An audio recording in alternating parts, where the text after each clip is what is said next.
Hello, folks, and welcome back to I'd Buy That for $1. And today we're looking at clicker games in general, but Clicker Heroes in particular. And what I want to talk about a little bit is why clicker games are really popular. And it can be summed up in one phrase, that reason, which is the pursuit of big numbers, like up here in the top left. These are big numbers. That's 1.215 trillion DPS. And that's idle damage. And then this is your click damage where you actively take a hand.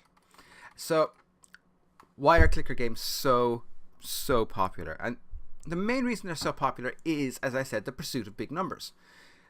Clicker games represent a type of game where you get a slight sense of achievement by the planning of what you buy next and how many you buy of it, and in this particular game, what skills you're going to pop, which skills you're not going to pop. And they're mostly about, thinking, I need to do this math. That is at essence what these games are. They're math games. It's just people don't see them as math games, which is, I find, quite interesting. Now, these have got a parallel in non-clicker games, this game in particular, and that is games like MMOs, well, most MMOs, games like Diablos, the Diablo series, games like the Souls franchise. And the reason I say that is because those are also games that are about the pursuit of big numbers. Diablo 3, Diablo 2, Diablo 1 are all about the pursuit of gold and high damage. High damage represented by a number. MMOs are all about big numbers. All those lovely weapons your characters have and the gems you've socketed into them and the skills, they're all about pursuing a higher damage number or a higher damage mitigation number. Either way, big numbers. Dark Souls, any of the Dark Souls franchise is about big numbers of souls or blood echoes in Bloodborne and high DPS numbers. Now, that's where the parallel with the Souls franchise ends, because you also have a huge, immense skill cap in it. And I do say huge and immense, even though most people who play Souls games don't consider Souls games all that hard. Challenging, yes. Hard, no. But here's the thing. Souls games do require a high degree of skill, and it's a degree of skill that not everyone can achieve. I know really hardcore gamers who cannot play Dark Souls games because the skill cap, even the lowest skill cap, is actually quite high. That's where clicker games come in. You see, all those other games represent, in addition to the pursuit of high numbers, they also represent massive time sinks, huge time sinks. An MMO, you're looking at thousands of hours before you finish everything, and even then you're probably not finished everything because the next upgrade is around the corner.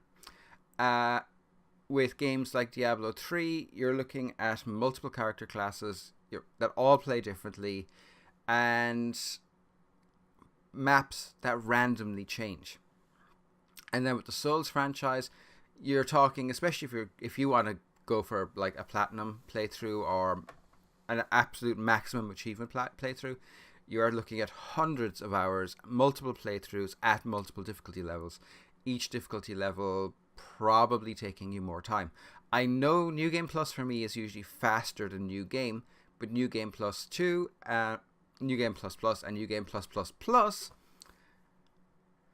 well, they take a lot longer for me. A lot longer. And that's where games like this come in, because these are games that are designed for you spend half an hour setting everything up to begin with, and then you pop along every few hours or every couple of days. You get to spend some money, you get to see your character, in this game, your heroes become a bit more powerful. Woot. Now, we're actually going to talk about this for a little while. Clicker Heroes is, as always, a pretty simple game. You have, much like in cookie clickers, you have things you buy to increase your DPS. In this case, heroes like Cid, the Helpless Adventurer, Tree Beast, Ivan the Drunken Brawler, or my personal favourite, Bobby Bounty Hunter, who has a rocket pack. Think about it. Most of these are kind of jokes. They are. I mean, although I do like King Midas because he increases your gold dropping, your gold drop rate. Now here's the thing: there is a thing, unlike in most clicker games. In this, you have builds.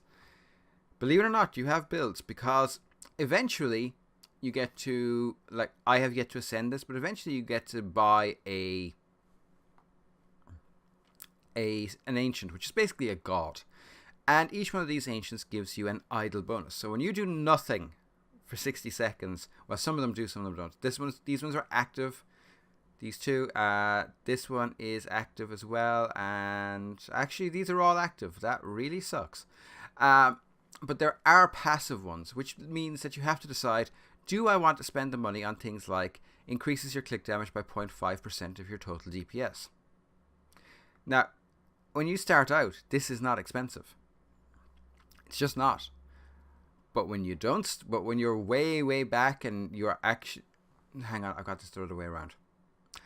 When you start out, these are extremely expensive. Later on, they're nothing. They're not even 1/100th of some of the gold that you'll get from monsters, from a single monster. But early on, they cost.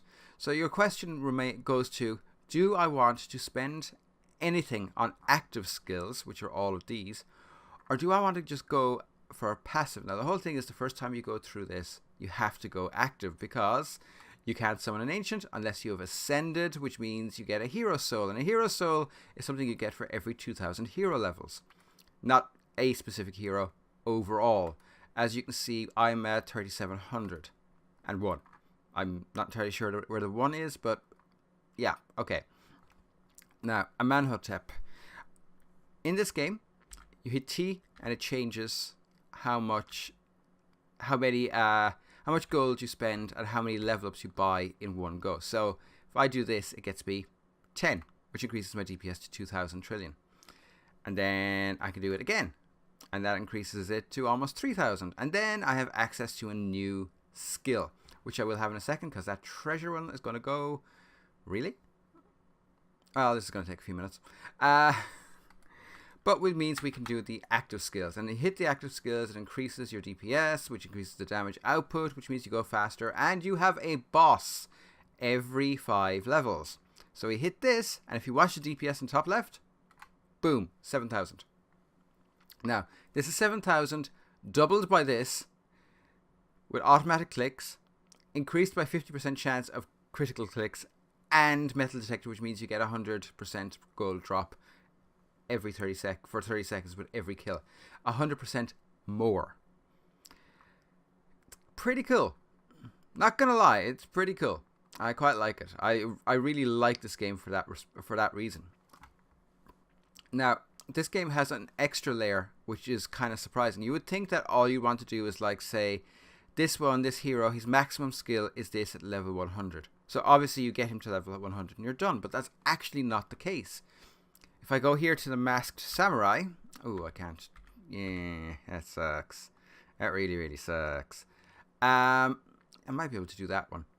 Okay, so I do this 2, 3, 4. And as you can see, my DPS has gone up to... On her, has gone up to 1,700 million.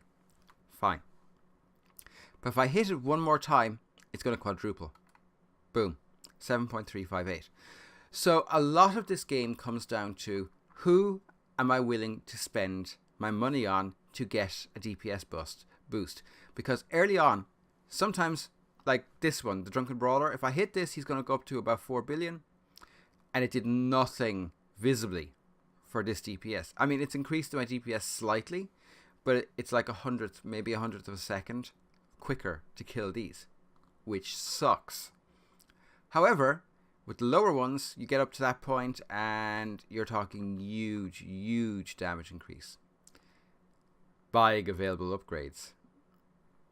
That means I have bought all the available upgrades, which I'm not wild about, but yeah, it works, I guess.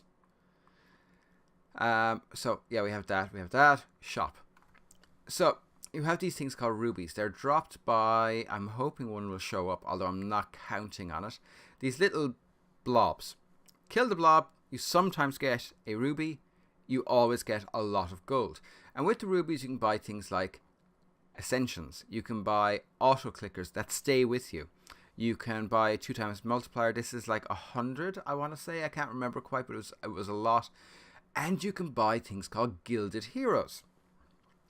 Now, if you buy 3 random Gilded Heroes, and if you'll see here, I've bought 15 in the past, you get access to these being gilded, all of these, but randomly. And some of them are better than others. So, for example, King Midas sucks because King Midas has a very low DPS, even though he increases your gold drop. What you really want is someone like the Masked Samurai, who has really quite decent DPS to begin with, and it only gets better. So it really comes down to hoping like hell you get the one you want. Kind of sucks, but if I go back here, you'll see on the little icon, the little tooltip, if you hold shift to give this hero 1 guild from a randomly selected hero for 80 hero souls. Or you can press Q and this hero to give this hero all guilds from other heroes for 80 hero souls per guild. So it's kind of cool in that respect, because that means that you can build up a lot of hero souls relatively quickly, and by getting a lot of hero souls, you get to increase the DPS of that particular hero. So you have this. This was what I was talking about. We got a ruby.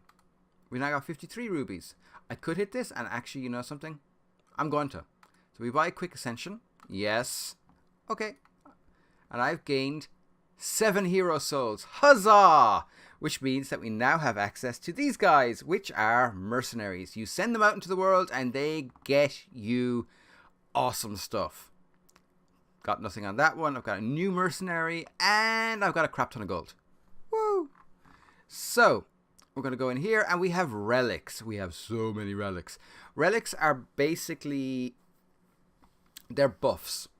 That is what they are, and they give you different things. Like this one gives me 2% gilded damage bonus, which is not bad, but I don't have any gilded heroes, so it's not great right now either. Hand Wraps of Wisdom, that means I need to get the Ancient of Solomon, which I don't have.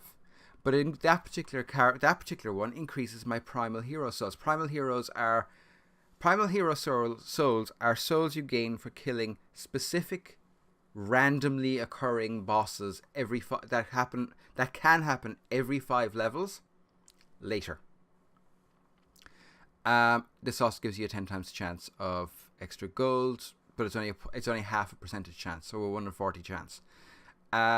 This one similar, and as you can see they have different colors, so these are just commons. Meh. The greens are rares, which are can be quite good, and then the blues are generally speaking just freaking awesome. Like seriously awesome. This one in particular, like say +2 levels to Libertas Ancient of Freedom, which gives you extra gold, 700% extra gold, decent. It gives you +1 to Margolis, the Ancient of Death. You know, it's worth it. So we drop that in. We'll drop that in. No, we drop you in. And as you can see, these are all quite low levels. And if I had a thing called Forge Coals, I could do something. But I can get Forge Coals by doing this. There we go. We have 105 Forge Coals. So let's level this up. This goes from rare level 4 to rare level 7 for 2 Forge Coals. And that gets 1,000. If you have Idle, which we do now because we have actually unlocked all of the different tabs. Yay! So we have Idle, which means we're doing a lot more damage. Now, if I can find a damage output one, that's luck. Hero Souls DPS did. Yes, we can do this one. So we up this one, and it should increase our DPS in the top left. Apparently not.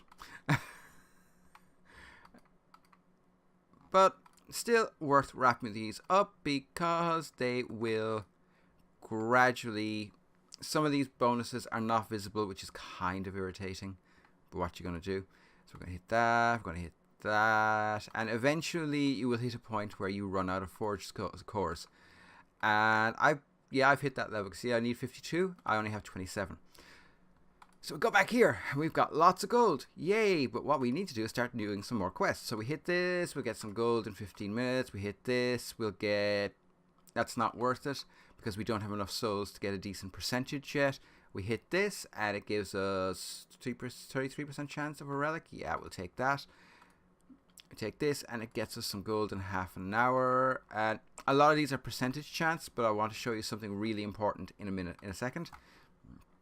And that is, this gets a 5% plus 5% hero souls from quests. So this is one you want to send on quests that get you hero souls. This gets skills activation, same story. Rubies, same story. Gold, same stories. Hero souls. This is one we want to level up quickly because apart from anything else, this one's a common. This one isn't. So if you send these on multiple quests, they'll get leveled up, they get better. And we've got another ruby. Now, we want to go to Amonhotep because I would like to do something. I'm not entirely sure I'm going to be able to though. Now, next thing about this game is you hit this and it will autoplay. This will go as far as you can go before you lose a fight. Just actually kind of cool and useful, and it just means that you can let it go. This will automatically happen when you close the game. This is a game that runs itself in the background, even if you unload it. And this is a really good thing because these games are primarily designed to give you a little something every few hours to give you a laugh. That's what they're for. And the idea with them is you walk away from them. You don't have to give a big time. They're not a big time sink. They're there to be played and to be ignored. That is primarily what they're about. Big Sage Shroom. Bye bye. And really, for what they are, they're great. And this one in particular is interesting because there's a lot more depth to it. So, for example, there's a skill that you unlock with Amonhotep, this guy, Ascension, which allows you to basically soft reset. Soft reset means you keep all your hero souls. If you have gilded heroes, you get to keep them. But you lose all of your gold. But here's the thing, hero souls, they increase your DPS. Each one is worth 10%. And we're getting a bonus because of, I think it was this one. Yeah, plus 66% to hero soul DPS additive. Hence the fact that even though we have 7 souls, we have 191%. We don't. We actually have 121 extra damage from Margolis. I think we have another Margolis. Yeah, we have another one here, which we can level up, and that should have increased it a bit more, 132 or 202 overall. Next, you have another form of Ascension, and another sign. Yeah, this is Transcendence, and when you transcend, you lose basically everything except for gilded heroes that you bought. And that's kind of an important thing because, as you can see, I have transcended once, and which gives me a 1300% effective bonus to my idle bonuses. So in other words, when I'm idle, as in I don't click for 60 seconds, I am getting 1300 times what I would be getting otherwise. That's pretty significant. And that's what this game is about. It's about, as I said, the pursuit of really big numbers. And I love it for that. I really love this game for that because it's brainless, but it's a good kind of game, brainless. It's just the kind of brainless where you pursue big numbers. And that's all it's about, the pursuit of big numbers. And for what it is, it's a lot of fun. You just pick what you want. I don't want that because I'm now playing an idle build. Next time I ascend and reset everything, I will not be taking any of the active skills. I'll ignore them, spending my money instead on damage skills. Things that work when I'm not playing it. And that way I can walk away and forget about this game until I feel like popping in and having a look at it again, which could be tomorrow, or it could be next week, or it could be next month. But either way, I will have so much stuff to spend at that point. It will actually be worth it. Actually need to get involved with this because I'm not going to win this fight. If I don't, and you can hear my trackball clicking like crazy. Oh yeah, we win. Boom. So yeah, that's Clicker Heroes. Do I recommend this game? Yeah, it's good old-fashioned brainless fun. It's pursuit of big numbers. It's relaxing. It's enjoyable. It's a very simple game, and it's free to play. It also will run on anything. Seriously, this game will run on fracking anything. It's amazing in that respect. So yeah, I'll be back next time with Astroflux with its big boy pants on, otherwise Star Sonata 2. So in the meantime, have fun, have a great evening, be good, and bye for now.